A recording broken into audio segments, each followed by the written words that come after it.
नमस्कार, खबर जनता तक मध्ये तुमचे स्वागत। अफवा नाही, सत्य बातमी आहे। बघूया आजची विशेष बातमी। आपला महाराष्ट्र हा अतिशय शक्तिशाली अशा प्रकारचा महाराष्ट्र आहे। ज्यावेळेस महाराष्ट्राच्या शक्तिस्थानांकडे मी बघतो त्यावेळी मला असं वाटतं की या महाराष्ट्राला असीमित अशा प्रकारची संधी आहे। या महाराष्ट्राच्या विकासाकरता, इथल्या जनाजनाच्या विकासाकरता असीमित अशा प्रकारची संधी आहे।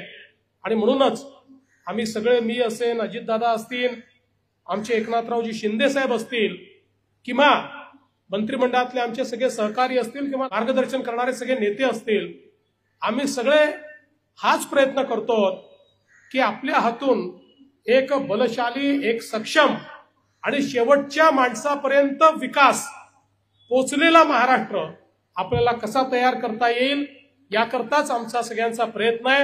आणि या प्रयत्नामध्ये मी असं समजतो की राष्ट्रवादी काँग्रेस पक्षाने आमचा सत्कार करून आम्हाला काम करण्याची एक नवीन प्रेरणा दिलेली आहे।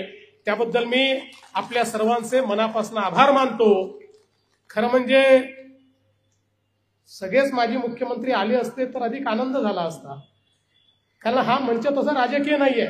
जरी राष्ट्रवादी काँग्रेस पक्षाने हा कार्यक्रम आयोजित केला तरी हा गौरवशाली महाराष्ट्राच्या महोत्सवाचा मंच असल्यामुळे मला असं वाटतं की गौरवशाली महाराष्ट्राबद्दल ज्यांना ज्यांना अभिमान आहे अशा सगळ्यांनी येऊन जर या ठिकाणी आपला पुरस्कार घेतला असता किंवा सत्कार घेतला असता तर ते अधिक औचित्यपूर्ण ठरलं असतं। पण काही हरकत नाही, त्यांचं जे आले त्यांचा सत्कार आहे, जे नाही आले त्यांचा मनातला सत्कार आहे।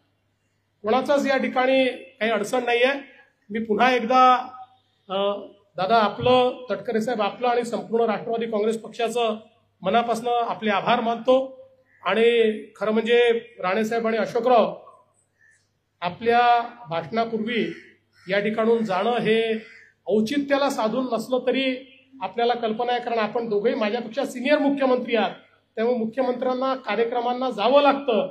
आणि आपला तर दादा असा नावलौकिक होता की आपण अजूनही आहे, आपण वेळेवर जाणाऱ्यांपैकी आहे। आम्ही थोडं 2-5 मिनिटं इकडे तिकडे जातो, त्याच्यामुळे आमचे राणेसाहेब असतील, अजितदादा असतील, हे वेळेवर जाणारे लोक आहेत।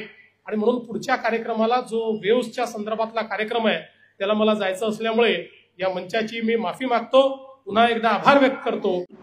ही होती आजची विशेष बातमी। बघत रहा खबर जनता तक। लाईक, सबस्क्राईब करा। धन्यवाद।